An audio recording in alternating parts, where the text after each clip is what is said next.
Buckle up, everybody. We're diving deep today into a world that's, well, a little unsettling, to be honest, but totally fascinating at the same time. We're talking biological threats.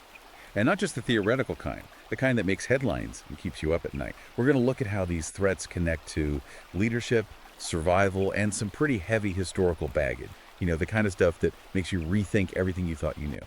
You hit the nail on the head there. It's amazing how often we forget about the history behind these threats. We tend to focus on what's happening right now, the immediate danger, but you can't really understand the present without knowing the past, right? Totally agree. And you know I love a good story. So let's talk about this 1977 Russian flu thing, for example. It sounds like something straight out of a spy movie. A lab accident in the Soviet Union, and bam, the whole world's facing a pandemic. Is that for real? It is, unfortunately. It's a classic case of scientific progress kind of going off the rail. They were working on a flu vaccine, which is a noble goal, of course, but they were using a live virus, and it seems their safety measures weren't exactly top-notch. So that's how it turned into a global pandemic. Pretty much, yeah. This particular flu strain hadn't been around for decades, so most people had no immunity. It spread like wildfire, causing a lot of sickness and death. It took a massive global effort to finally get it under control. A stark reminder, don't you think, of how vulnerable we are to these kinds of threats. No doubt about it. It makes you wonder, though, did anything like this happen before? Before 1970? Oh, absolutely. Biological warfare has been around for centuries. Way back in ancient times, armies were already using disease as a weapon. Seriously? Yep. I had no idea. What did that even look like back then? Well, they didn't really understand how diseases spread, so it was a lot of trial and error. Imagine things like, catapulting infected corpses over city walls, or poisoning wells and water supplies. Pretty gruesome stuff. Wow. That's both ingenious and horrifying. I guess no matter what time period we're talking about, people always find ways to, let's say, weaponize nature for their own less than noble purposes. You got it. And don't forget the psychological impact of those tactics. Imagine the terror being trapped in a city under siege, knowing a plague could wipe you out at any moment. Yeah, talk about demoralizing. So, how do things progress from those early, kind of crude methods? As our understanding of biology grew, so did the potential for weaponizing it. Fast forward to the 20th century, and nations are running full-blown biological weapons programs. They could produce huge amounts of deadly pathogens. Like anthrax, plague, that level of serious stuff. Exactly. And even more exotic agents you might not have heard of. One of the most infamous examples is Unit 731, a Japanese unit during World War II. They did some truly horrifying experiments on prisoners of war. A really dark chapter. Yeah, I've read about Unit 731. It's hard to fathom that level of cruelty. So, after World War II, where did things go from there? Well, the Cold War brought this whole new level of fear, nuclear annihilation. But alongside that very public arms race, there was another one happening in the shadows. A biological arms race, just as terrifying. So both the US and the Soviet Union were developing bioweapons. Yep. Both sides were stockpiling massive amounts of deadly agents, enough to wipe out entire populations. The Soviet Union's program, called biopreparat, was particularly massive. Thousands of scientists working on all sorts of terrifying weapons. It's mind-blowing. All this happening in secret while everyone else just went about their lives. Yeah. What happened to those programs after the Cold War ended? Well, the Biological Weapons Convention in 1972 was a big step towards disarming. It banned developing, producing, and stockpiling these weapons. But enforcing a treaty like that, it's incredibly difficult. Because it's tough to know what's happening behind closed doors. You got it. And there have been accusations that some countries, like Russia and North Korea, might have continued their programs in secret. Not very reassuring. So even with the treaty, the threat's still out there. Unfortunately, yes. And in some ways, it's even more complicated now than during the Cold War. How so? For one thing, biotechnology has advanced so rapidly. It's easier and cheaper than ever to develop these weapons. Technologies like CRISPR, which can edit genes, they have incredible potential for good, for curing diseases, but they could also be used to create, designer pathogens that are resistant to our current drugs and vaccines. So now we're not just worried about natural diseases, but engineered ones too. That's a whole new level of scary. It is. And then you have the rise of non-state actors, terrorist groups. During the Cold War, the threat was mainly from nation-states, but now these groups could potentially get their hands on the tech and expertise to develop and use bioweapons. So we've got rogue states, terrorists, and superbugs. That's a lot to wrap your head around.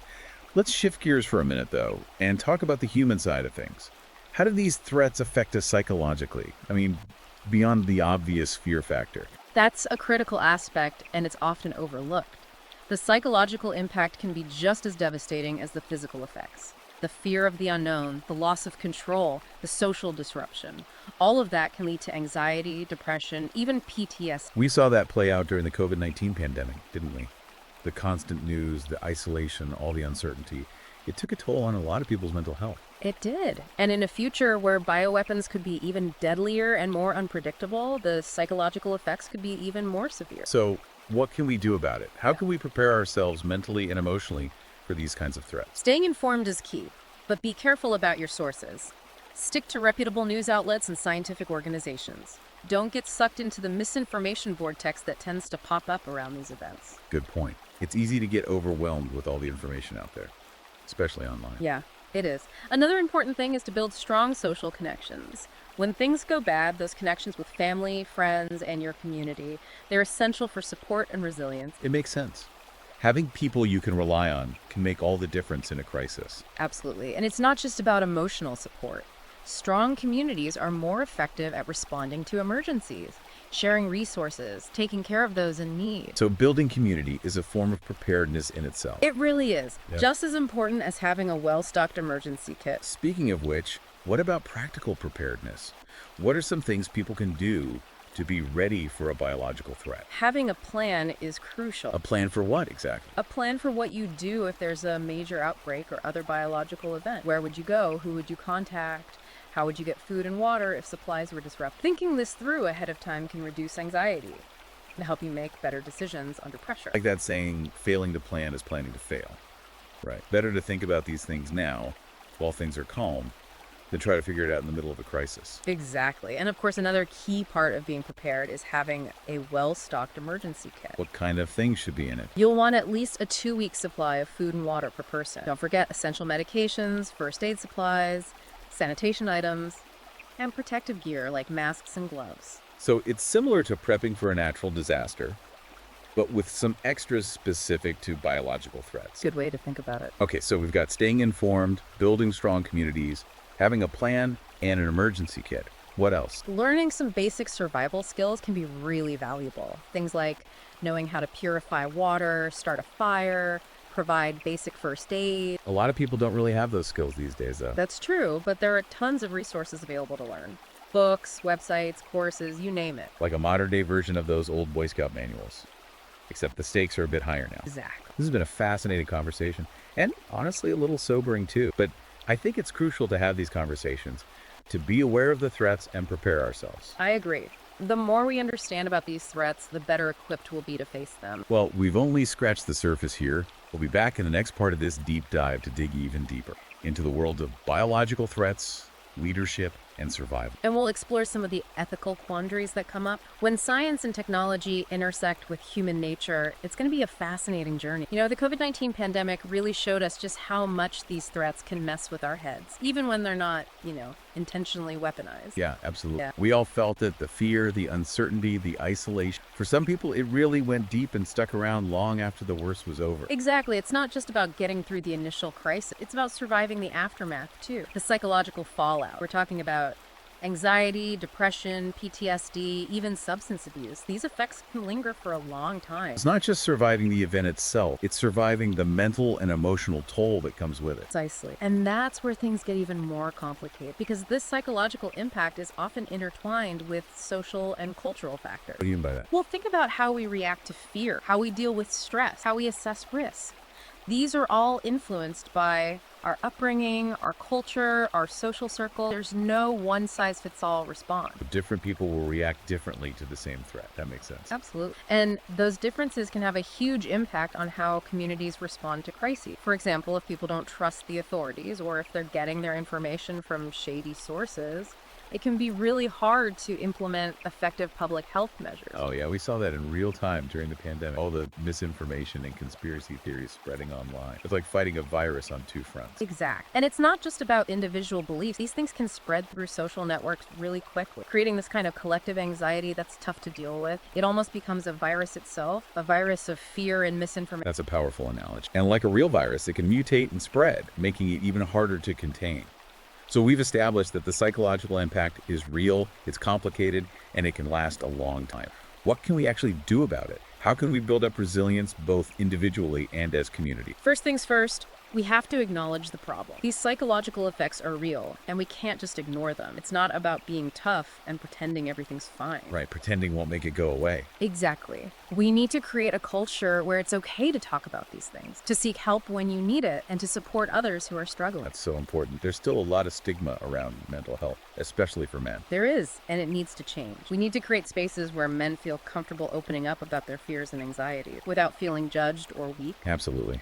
Besides talking about it, what else can we do? There are a lot of things that can help build resilience. Things like exercise, mindfulness, spending time in nature, connecting with loved ones. It's about taking care of yourself, both physically and mentally. So self-care is important, but it's not just about individual effort, right? You mentioned community earlier. You're right. Building strong communities is another crucial piece of the puzzle. When people feel connected to something bigger than themselves, they tend to be more resilient in the face of adversity.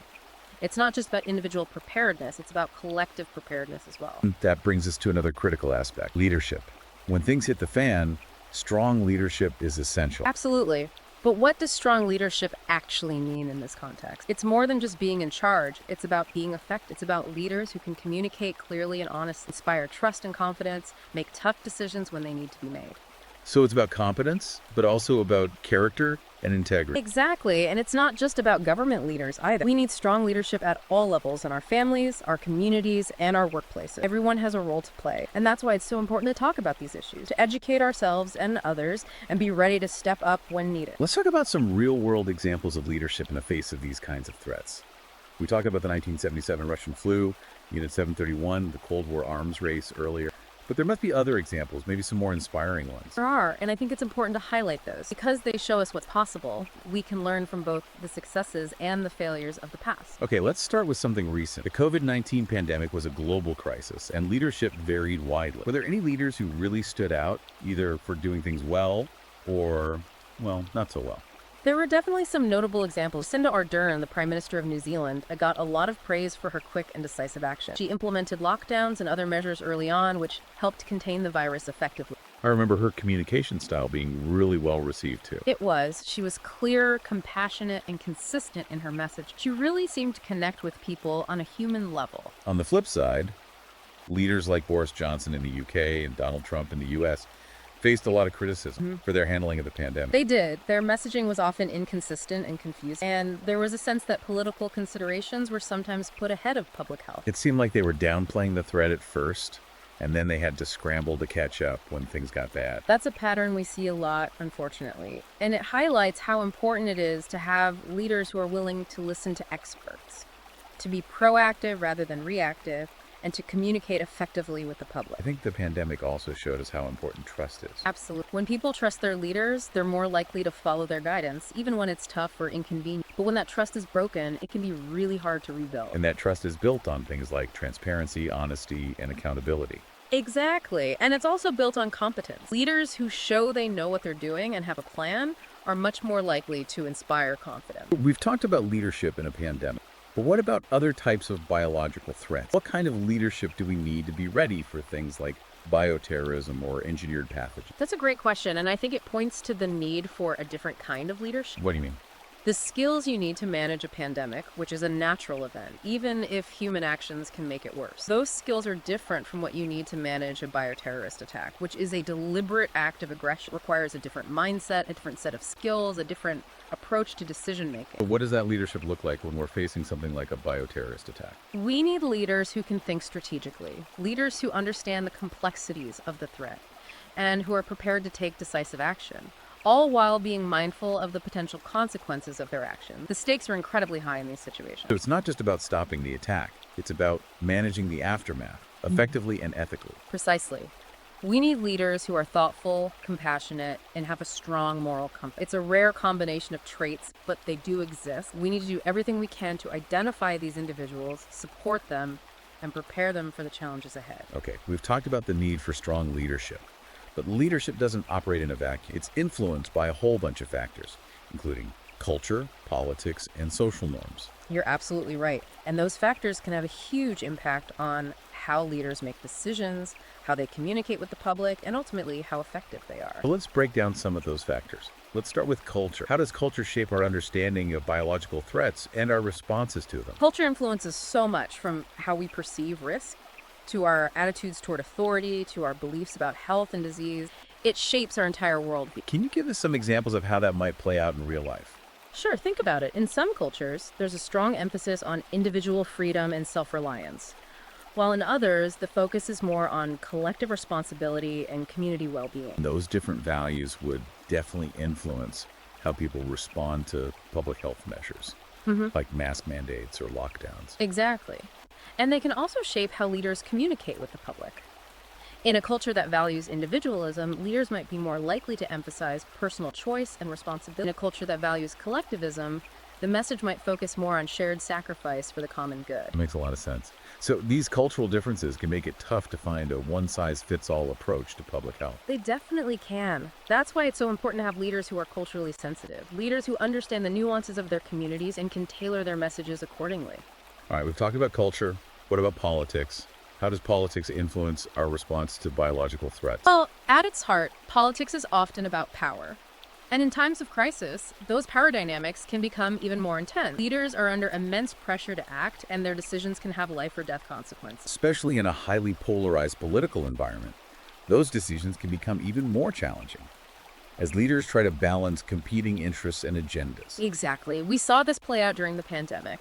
With all the debates over mask mandates, lockdowns, and vaccine distribution, often those debates were driven by misinformation, conspiracy theories, and partisan politics, which made it even harder to implement effective public health measures. It seems like politics can be both helpful and harmful in these situations. It absolutely can. On one hand, political leaders have the power to mobilize resources, coordinate responses, and implement policies. That can protect public health. But on the other hand, political considerations can lead to delays, missteps, and even outright denial of the threat. It's a tough line to walk. It really is. And it requires leaders who can put aside partisan politics and prioritize the common good, which is easier said than done sometimes. Okay, we've covered culture and politics. What about social norms? How do they shape our understanding of biological threats? Social norms are those unwritten rules that govern how we behave in society. They influence so much, from how we greet each other, to how we express emotions, to how we perceive risk. Can you give us some examples of how social norms might affect our response to biological threats? In some cultures, it's taboo to talk about illness or death, which can make it really hard to have open and honest conversations about public health. That's interesting. So even if people are aware of the threat, they might be hesitant to talk about it or to seek help if they need it. Exactly, and that can have serious consequences for disease control and prevention. Any other examples come to mind? Sure, in some cultures, there's a strong emphasis on stoicism and self-reliance, which can make people reluctant to admit weakness or ask for help. So even if they're feeling sick, they might try to tough it out. Yeah. Which could make things worse for them and potentially spread the illness to others. Exactly. Social norms can be a double-edged sword. On one hand, they can promote social cohesion and cooperation, which are essential for responding to crises. But on the other hand, they can also create barriers to communication and help-seeking, which can really undermine public health efforts. Okay, so we've talked about how culture, politics, and social norms can all play a role in our response to these threats. Are there any other factors we should consider? There are many, but one that's becoming increasingly important is technology. Technology. How does that fit into the picture? Well, technology is both a blessing and a curse when it comes to biological threats. On the one hand, it gives us tools to detect, track, and respond to outbreaks more effectively than ever before. Think about things like sophisticated surveillance systems, rapid diagnostic tests, even artificial intelligence. These tools can be incredibly valuable in slowing down the spread of disease and saving lives. But you said technology is also a curse. How so? The same technologies that can be used for good can also be used for harmful purposes. For example, advancements in biotechnology have made it easier than ever to engineer pathogens, potentially creating new and deadlier bioweapons. So it's a double-edged sword. The same technology that could cure diseases could also be used to create them. That's the dilemma we face with scientific progress. And it's not just biotechnology. The internet and social media have created new challenges too, haven't they? The rapid spread of misinformation and conspiracy theories online can undermine public health efforts and create a climate of fear and distrust. So technology is a powerful tool, but it can be used for good or for bad. Exactly. And that's why it's so important to be thoughtful about how we develop and use technology, and to make sure we're using it to protect public health, not to harm it. We've covered some heavy stuff today. Biological threats. Psychological impacts, leadership, culture, politics, technology. It's a lot to digest. It is, but I think it's important to have these conversations, to be aware of the challenges and to start thinking about solutions. You know what they say, knowledge is power. It is. And in a world where biological threats are becoming increasingly complex and unpredictable, knowledge is our best defense. Well said. We've covered a lot of ground in this part of our deep dive. We've explored the psychological impact of biological threats, the challenges of leadership in times of crisis, and the intricate interplay of culture, politics, and technology. We've seen how these factors can shape our perceptions of risk, influence our behaviors, and ultimately determine our ability to respond effectively to these threats. But it's not all doom and gloom, is it? We've also seen examples of courage, resilience, and innovation in the face of these challenges. We have, and those examples give us hope for the future. They show us that even when things are tough, humans are capable of extraordinary things. They really do. They remind us of our capacity for adaptation, our ability to learn from our mistakes, and our determination to protect ourselves and the people we care about. Exactly. And that's what we need to focus on, our ability to adapt, learn, and protect. Well said. We'll be back in the next part of this deep dive to explore the ethical dimensions of biodefense and discuss what the future might hold for humanity in an age of biological warfare. Okay, we're back for the final part of our deep dive on biological threats. We've talked about a lot already, from historical examples to the psychological impacts, leadership challenges, and all those factors at play, like culture and technology. Now let's shift gears a bit and talk about the ethical side of things. So defense, it's a minefield ethically, wouldn't you say? It really is. Biodefense raises some of the toughest ethical dilemmas we face as a species. It's where science, technology, and morality all collide, and those intersections can be, well, pretty messy. So let's get right into those ethical dilemmas. All right. What are some of the biggest ones we need to be grappling with? One of the most significant is something called the dual-use dilemma. Dual use, what does that even mean? It means that the same knowledge and technologies that can be used for good to improve human health can also be used to create bioweapons. So like the same research that could lead to a cure for cancer could also be used to make a deadly virus. That's the dilemma in a nutshell. And there's no easy solution. It's a constant balancing act. No kidding. So how do we even begin to navigate that? How do we balance the potential benefits of science with the very real risks of misuse? That's the million-dollar question, and there's no simple answer. But I think it starts with acknowledging that science is never truly neutral. It's always influenced by social and political forces. The questions we ask, the research we fund, the technologies we develop, these are all choices shaped by our values and beliefs. So we need to be more aware of those values and beliefs and how they might be affecting our decisions about science and technology. Exactly. We need to have open and honest conversations about the ethical implications of the choices we're making, both individually and as a society. If we don't, we could end up creating a more dangerous world, not a safer one. It's a pretty sobering thought. So we've got this dual-use dilemma to deal with. What other ethical challenges are on the horizon? Another one that's closely related is the issue of who benefits from biodefense research. It's often expensive, resource-intensive research. And the benefits, things like new vaccines, treatments, diagnostic tools, they're not always distributed fairly. So are you saying there's a risk that the wealthy countries, Yeah. they might end up with all the best biodefense tech, leaving everyone else vulnerable? It's a real concern, and it's something we need to be actively talking about. As we develop and deploy these technologies, a bioweapon doesn't care about your nationality or your income. A pandemic is a global event, and it demands a global response. A response that's fair and just. I couldn't agree more. Okay, so we've talked about the dual-use dilemma and the problem of equitable access. Yeah. Any other ethical challenges we should be thinking about? Oh, there are plenty, but one that's becoming especially relevant in the age of AI is autonomy. Autonomy. How does that relate to biodefense? Well, as AI gets more and more sophisticated, we're seeing more and more potential for it to be used in biodefense decision-making. Think about AI systems that can analyze data, identify threats, and even recommend what actions to take in response to a biological attack or outbreak. Sounds, promising, but also a little scary. It is both. These systems could be incredibly useful, but they also raise some serious ethical questions. For instance, who's ultimately responsible for the decisions these systems make? If an AI system recommends something that ends up having unintended consequences, who takes the blame? The developers, the users, the government? That's a tough one.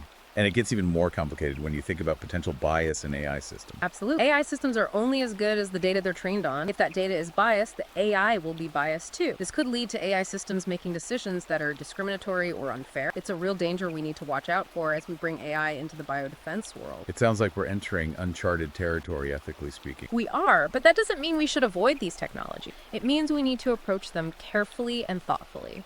We need to have those open and honest conversations about the potential risks and benefits. And we need to develop clear ethical guidelines for how we develop and use them. Because ultimately, the goal of biodefense is to protect human life, right? Exactly. And we need to make sure our efforts to achieve that goal are aligned with our values. Okay, we've covered a lot of ground on the ethical issues surrounding biodefense. Now let's look ahead. What's in store for humanity in this age of biological threats? That's the big question, isn't it? We can't predict the future for sure, but we can make some educated guesses based on what we're seeing now, the trends and emerging technologies. So let's speculate a bit. What are some of the things that might shape the future of biological threats and biodefense? Well, one thing that's almost guaranteed is that technology will keep advancing at a rapid pace. We're already seeing amazing breakthroughs in fields like biotechnology, artificial intelligence, nanotechnology, and those advancements will have a huge impact on the kinds of biological threats we face. So we're probably going to see more sophisticated bioweapons, maybe even designer pathogens that are tailored to specific targets. It's definitely a possibility, and we need to be ready for it. What about on the defense side?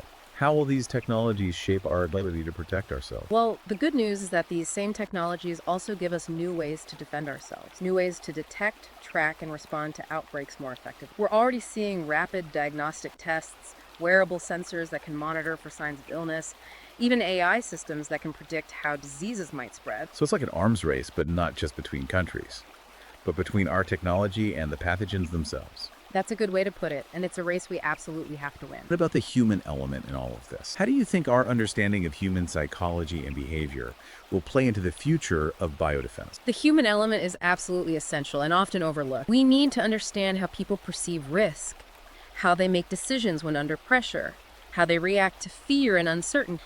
If we don't take those things into account, even the best tech in the world won't be enough. So it's not just about science and technology.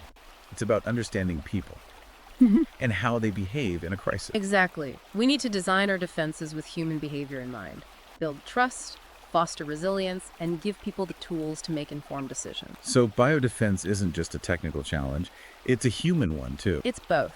And that's why it's so important to have a multidisciplinary approach, one that draws on insights from fields like psychology, sociology, anthropology, even philosophy. This has been a fascinating and thought-provoking deep dive. We've explored the history of biological warfare, the ethical side of biodefense, the potential for future threats, and the technologies that might help us protect ourselves. It's a lot to absorb, but I feel like I've learned so much about this complex landscape. I'm glad to hear that. It's a journey that takes us through the intersection of science, technology, and humanity, and it's a journey we all need to be a part of. I couldn't agree more. So as we wrap up this deep dive, what's the one key takeaway you hope our listeners walk away with? The future is not predetermined. The choices we make today will shape what tomorrow looks like. If we want a future where humanity is safe from these threats, we need to be informed, engaged, and proactive. We can't just sit around and wait for something bad to happen. We need to be thinking ahead, anticipating challenges, and coming up with solutions. And we need to do it together, right? This isn't something any one country or organization can solve on its own. Absolutely. It requires collaboration, cooperation, and a shared commitment to protecting our collective future. This has been a truly insightful conversation. Thanks for joining us on this deep dive into biological threats, leadership, and survival. It's been my pleasure. And for those who want to learn more, there are some excellent books out there. You can find them on Amazon Kindle and Google Play Books. Just search for biological threats, biodefense, or pandemic preparedness. You'll find a wealth of information at your fingertips. Great advice. Remember, folks, knowledge is power. Stay informed, stay vigilant, and stay safe. Until next time, keep exploring, keep learning, and keep diving deep.